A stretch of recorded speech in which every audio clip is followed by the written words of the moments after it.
ఆంధ్ర రాష్ట్రంలో చంద్రబాబు నాయుడు గారి నాయకత్వంలో నడుస్తున్న కూటమి ప్రభుత్వానికి శుభాకాంక్షలు తెలియజేయాలి. మీరుంటుంది వాస్తవే, శుభాకాంక్షలు తెలియజేయాలి. ఒక్క సంవత్సరంలోనే ఆంధ్రప్రదేశ్ మీద 1,60,000 కోట్ల అప్పు చేసి రికార్డు సృష్టించింది ఈ ప్రభుత్వం. అందుకనే శుభాకాంక్షలు తెలియజేస్తున్నాం.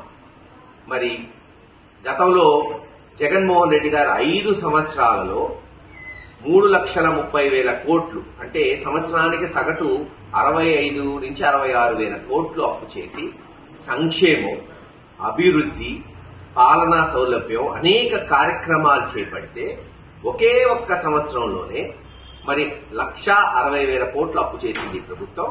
అలాగే తెలుగుదేశం వారు అంటున్నట్టు గ్లోబల్ ఛానల్స్ ప్రచారం చేస్తున్నట్టు వాళ్ళ అనుబంధ సంస్థలు ఖచ్చితంగా ఆంధ్ర రాష్ట్రం స్విట్జర్లాండ్ అవుతుంది. ఇట్లాగే మనం అప్పు చేసుకుంటూ పోతే ప్రతి సంవత్సరం వాతావరణంలో పెను మార్పులు వచ్చి ఈ ఆంధ్ర రాష్ట్రంలో స్విట్జర్లాండ్ లాగా మంచు కురిసినా ఆశ్చర్యపోకర్లేదు, ఆ మంచులో మన పిల్లలు ఆడుకున్నా ఆశ్చర్యపోకర్లేదు. వాళ్ళ ఇష్టం, వాళ్ళు చెప్పేది ఇనక తప్పదు. కాబట్టి అసలు వింటుంటేనే విడ్డూరంగా ఉంటుంది. జగన్మోహన్ రెడ్డి గారు ఆ రోజు కోవిడ్ అనే మహమ్మారి వచ్చి యావత్ ప్రపంచమే కుదేలైతే అమెరికా వంటి దేశమే తమ పౌరులకి డాలర్లు, కొన్ని లక్షల రూపాయల డాలర్ రూపంలో ఇవ్వటం జరిగింది. అలాగే జగన్మోహన్ రెడ్డి గారు కూడా 5 ఏళ్లు ఇచ్చిన మాట నిలబెట్టుకుంటూ కోవిడ్ వల్ల ఎవరు ఇబ్బంది పడకూడదని సంక్షేమం, అభివృద్ధి చేసి 3,30,000 కోట్లు అప్పు చేశారు. ఆ రోజు ఏమన్నారు ఈ తెలుగుదేశం అనుబంధ ఛానళ్లు, పత్రికలు? ఆంధ్రప్రదేశ్ శ్రీలంక అవుతుంది అని అన్నారు. మరి ఈ రోజు ఆ ఛానల్స్ ఏమైనాయి? మూగపోయినాయా? కులం పోయినాయా? ఆ పత్రికలు ఏమైనాయి? కలం ఏమైంది? అడుగుతున్నాం. అమ్ముడు పోయిందా?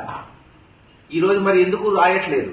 ఎందుకు మేధావులు మాట్లాడట్లేదు? ఒక్కసారి ఆంధ్ర రాష్ట్ర ప్రజలు గమనించాలి. ఒక్కటి చెప్తున్నాం, ఇలాగే గనక అప్పు చేసుకుంటూ పోయి, ఇలాగే గనక విధ్వంసులు చేస్తూ ప్రతిపక్ష పార్టీల మీద అక్రమ కేసులు పెడుతూ లా అండ్ ఆర్డర్ ఏదైతే మరి అన్ని రకాలుగా కూడా ఈ రాష్ట్రాన్ని రక్షించాల్సిన వాళ్లే ఈ రోజును భక్షిస్తూ ఇలాగే కొనసాగితే ఖచ్చితంగా చెప్తున్నాం, ఆంధ్రప్రదేశ్ కనీసం శ్రీలంకగా కూడా మిగలదు.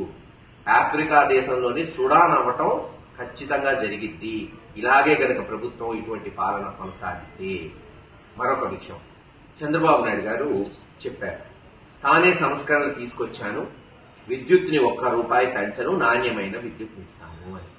ఏవో చాలా మంది నమ్మారు. చూద్దాం ఏమైందో. ఎక్కడో కాదు, మా ఇంటి బిల్లే మీకు చూపెడుతున్నా. ఇది చంద్రబాబు నాయుడు గారు వచ్చిన మొదటి 2-3 నెలల్లో వచ్చిన బిల్లు. ₹6,349 వచ్చింది. మొదటి 3 నెలల్లో 4 నెలల్లో. ఒక నెలకి 6,349.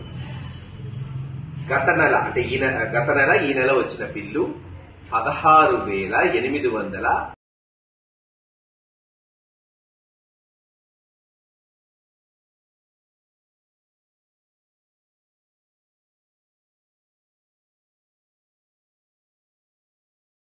ఒప్పుకోక తప్పదు కదా, మరి అన్ని వాళ్ళ చెప్పు చేతల్లో ఉన్నాయి కాబట్టి. ఎలా తగ్గించారో మరి లెక్కలతో వాళ్లే చెప్పవలసిందిగా మరోసారి వాళ్ళకి అభ్యర్థన.